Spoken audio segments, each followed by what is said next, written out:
كل شيء عن البي اتش ار تي، والحلقه دي مشتركه للستات والرجاله لان دي حاجه بتحصل عند الاثنين. البرين فوج، وده كلمه عامه ومطاطه هحاول افصلها له.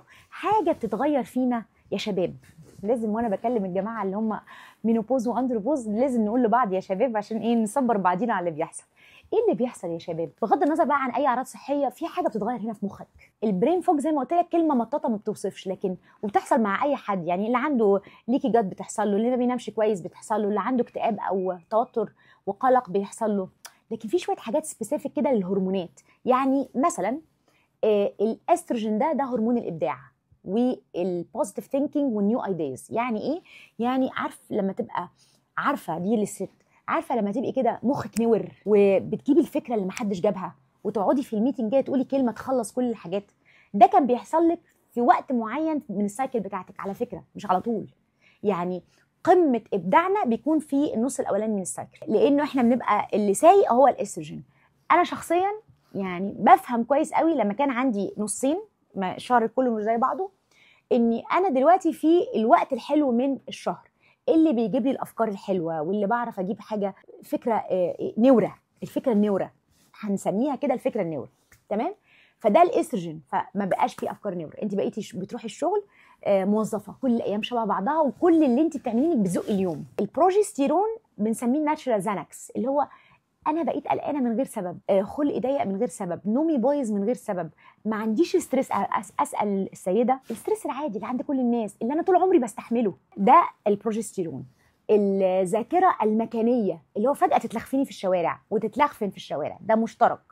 الذاكره المكانيه دي من الحاجات اللي الفيربال، الذاكره اللي هي اللفظيه اللي هو اسامي الناس والذاكره المكانيه. وفي ناس دي موهبتهم، يقول لك ده انا عمري ما كنت بتوه، انا عمري ما كنت بتلخبط. والراجل يخش المكان يقول لك الشقه دي مش عارف بحري ايه وبتاع، الكلام ده بيعطل. الحاجه الثانيه بقى التستوستيرون، وهنا عند الراجل وعند الست بيعمل تقريبا نفس الحاجه. المود الطافيه، اللي هو انا بقيت مطفي، فقدان الشغف. وحط تحت فقدان الشغف دي كل حاجه في الكارير والمذاكره والدراسه والتقدم في الكارير، كله رايح، ست او راجل. في العلاقه العاطفيه والعلاقه الجنسيه، ست وراجل. انما عند الستات بفرق قوي قوي في حاجه اسمها الثقه بالنفس. الست كده فجاه بتحس انها قليله، طبعا لها دعوه بالرغبه الجنسيه وعلاقتها مع جوزها ولكن الحاجه دي فيري سبيسيفيك للتستوستيرون، اللي هو انا قليله، انا مش زي الاول، انا مش مليانه ثقه بالنفس. عند الراجل بقى طبعا اكتر، وكمان لها دعوه بالهشاشه. يعني ايه الهشاشه النفسيه؟ يعني الراجل في نظري يعني الثبات الانفعالي.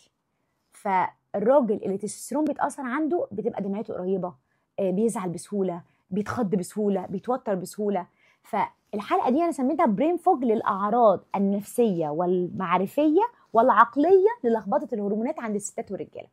وده شيء مهم جدا، لان قد يكون هو ده اكبر مشكله عند الانسان، وقد يستدعي جنب السبلمنت وتغيير نمط الحياه الشخص او الانسان اللي عندها هذه الاعراض ممكن بس ياخد البي اتش ار تي عشان ده.